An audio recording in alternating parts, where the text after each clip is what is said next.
Saya Erlita. Di sini saya akan melanjutkan presentasi mengenai subgrup normal yang telah disampaikan oleh Rizal. Suatu subgrup dengan grup abelian maka terbukti subgrup normal. Bagaimana kalau suatu grup tak abelian? Perhatikan contoh di bawah ini. M adalah matriks A, B, 0, D, sedemikian sehingga A, B, C, D adalah anggota elemen R dan AD tidak sama dengan BC. Dengan perkalian matriks adalah suatu subgrup tak abelian N, matriks K, 0, 0K, sedemikian sehingga K anggota dari R dan K tidak sama dengan 0 adalah subgrup dari M. Maka tunjukkanlah apabila A, matriks K, 0, 0K anggota dari N dan B, matriks A, B, C, D anggota dari M. Seperti yang sudah disampaikan oleh Rizal dalam definisi 10.1, suatu subgrup dikatakan subgrup normal apabila koset kiri sama dengan koset kanan. Nah, sekarang kita akan menunjukkan bahwa koset kiri sama dengan koset kanan. Yang pertama adalah kita kalikan matriks A dengan matriks B. Berarti K, 0, 0K dikali matriks A, B, C, dan D. Setelah kita mengoperasikannya dalam bentuk matriks, maka menghasilkan matriks KA, KB, KC, dan KD. Setelah itu kita kalikan matriks B dengan matriks A, maka menghasilkan KA, KB, KC, dan KD.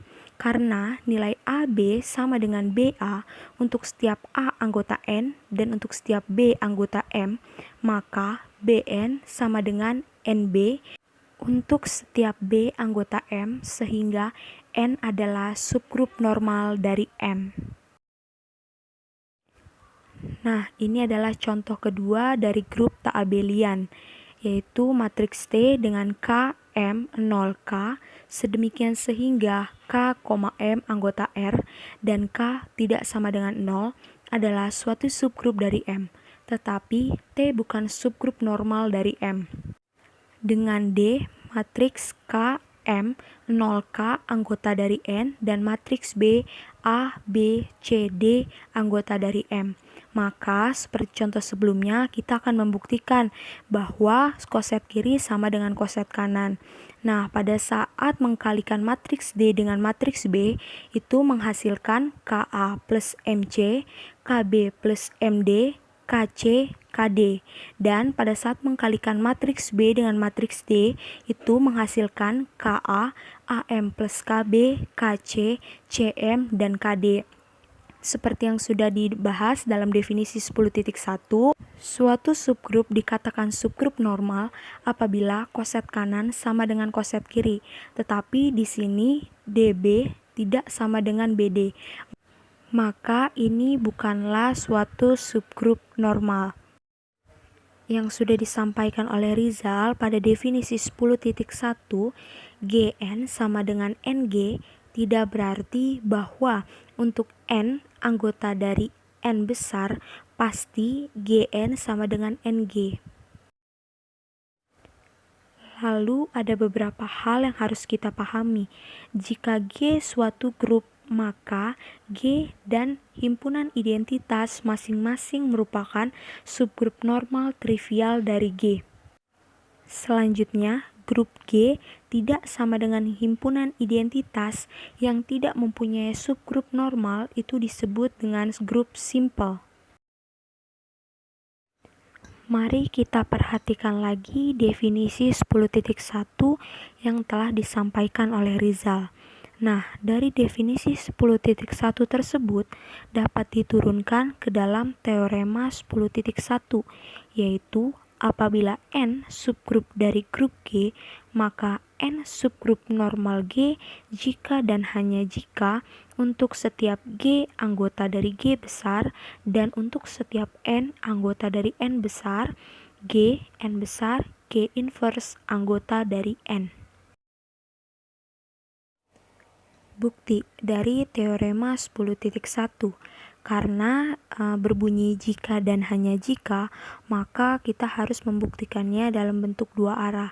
Yang pertama, diketahui N subgrup dari grup G akan dibuktikan dua hal, yaitu yang pertama, jika N subgrup normal G, maka untuk setiap G anggota dari grup G dan untuk setiap N anggota subgrup N, G inverse anggota N. Lalu yang kedua, jika untuk setiap G anggota grup G dan untuk setiap N anggota subgrup N, G inverse anggota N, maka N subgrup normal G. Nah, N itu adalah subgrup dan G adalah grup.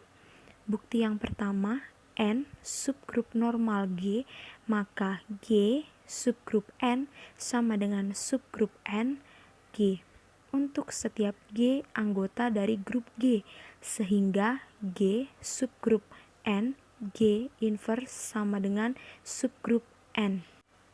Apabila N anggota dari subgrup N, maka G inverse adalah anggota dari G inverse, sehingga G inverse anggota dari subgrup N untuk setiap G anggota dari grup G. Lalu yang kedua, apabila untuk setiap G anggota grup G dan untuk setiap N anggota subgrup N, maka G inverse anggota subgrup N, maka G inverse G anggota dari subgrup G, yaitu Gn anggota dari subgrup N G. Karena Gn anggota dari G subgrup N, maka G subgrup N subset subgrup G. Dari G inverse anggota subgrup N untuk setiap G anggota dari grup G, dan karena G inverse anggota G, maka G inverse N kali G inverse diinverskan itu sama dengan G inverse N G anggota subgrup N. Sehingga G inverse NG anggota G subgrup N yaitu NG anggota G subgrup N. Dan karena NG anggota dari subgrup NG, maka NG subset GN. Dari G subgrup N subset subgrup NG dan subgrup NG subset G subgrup N diperoleh G subgrup N sama dengan subgrup N G. Maka terbukti N subgrup normal dari G. Lalu di sini ada contoh. Diketahui grup dihedral D3 yaitu grup dengan himpunan beranggotaan pemetaan yang memetakan poligon segitiga beraturan pada dirinya sendiri, di mana D3 berorder 6 yang terdiri dari 3 rotasi, yaitu R0 itu sebagai identitas, lalu R120, lalu R240, dan 3 refleksi dengan sumbu melalui titik sudut segitiga. Contoh tersebut dapat digambarkan sebagai berikut, yaitu ada rotasi 0 derajat. Rotasi 0 derajat ini seperti tidak melakukan perputaran apapun, maka dia disebut sebagai identitas. Lalu ada rotasi 120 derajat dan rotasi 240 derajat. Maka D3 terdiri dari 6 elemen, yaitu R0, R120, R240, S1, S2, dan S3. R dengan himpunan identitas R120, R240 merupakan suatu subgrup dari D3. Tunjukkan apakah R subgrup normal dari D3 sesuai dengan definisi dan teorema yang sudah kita bahas sebelumnya.